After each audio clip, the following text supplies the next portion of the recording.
Worried, alarmed, afraid perhaps even, the American public nonetheless appeared determined and resolved, and its attitude was summed up by Adlai Stevenson at the UN.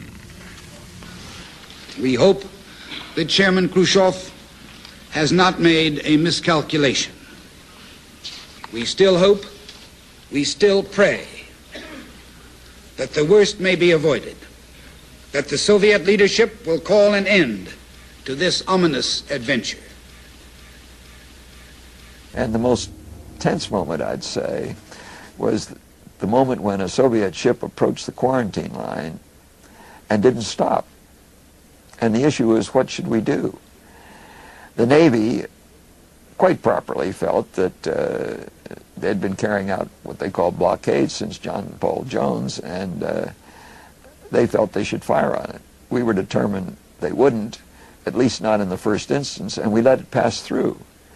The second ship came up and stopped, and then we were informed from our aircraft reconnaissance that all the Soviet ships moving toward down into Cuba had stopped in the sea and turned and went back. And that was a very, very tense and crucial moment. At the White House, Secretary of State Dean Rusk ventures this thought. "We're eyeball to eyeball," he says, and I think the other fellow just blinked. But the crisis is far from over. Russian technicians are still working around the clock at the Cuban missile sites to install the weapons and equip them with nuclear warheads. Latest intelligence reports say some of them could be ready to fire on the U.S. in a matter of days. So Kennedy steps up the pressure. He sends word through Soviet Ambassador Anatoly Dobrynin that a decision to remove the missiles has to be made by the weekend, or else. Day 11, Friday, October 26th, an official in the Soviet embassy outlines a possible agreement. Removal of the missiles in exchange for an American promise not to invade Cuba. Immediately told to say that such a proposal would be given serious consideration. A few hours later, Kennedy receives a long, rambling letter from Khrushchev. He writes with anguish about the terrible destruction nuclear war would bring to both the United States and the Soviet Union. Day 12, Saturday, October 27th. The two superpowers move to the edge of war. The day begins with a second letter from Khrushchev that is more formal in tone and harsher in content. This time, the condition for removing the missiles from Cuba is the withdrawal of NATO missiles from Turkey. But Kennedy does not want to be seen bargaining away weapons important to an ally in exchange for the security of the United States.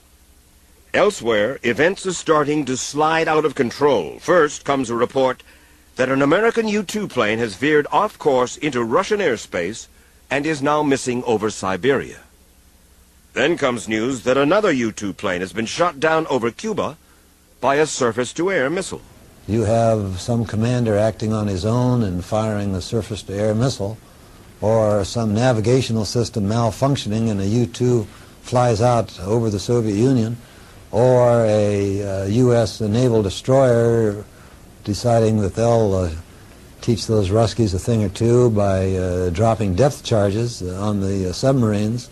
All these things combined could very well have convinced one side or the other that nuclear war was about to begin. Kennedy decides to act. At the urging of his brother and other key advisors, he decides to ignore Khrushchev's second letter with its condition about removing the missiles in Turkey, and responds instead to the earlier one with its more vague, more conciliatory proposal. The White House dispatches the letter to Khrushchev that evening and announces it has accepted Soviet terms for an agreement. It is now up to Khrushchev. If he refuses to go along with Kennedy's proposal, Kennedy would be under enormous pressure to take military action. By late Saturday, the Pentagon is pushing hard for an airstrike on Cuba on Monday, to be followed by an invasion. But it never comes to that. Day 13, Sunday, October 27th. At 9 a.m. Washington time, Radio Moscow announces Khrushchev's decision to accept Kennedy's terms.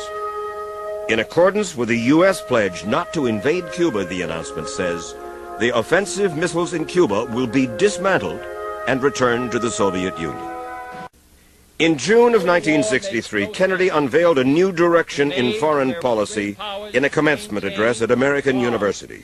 He called on the American people to re-examine their hardline attitude toward the Soviet Union.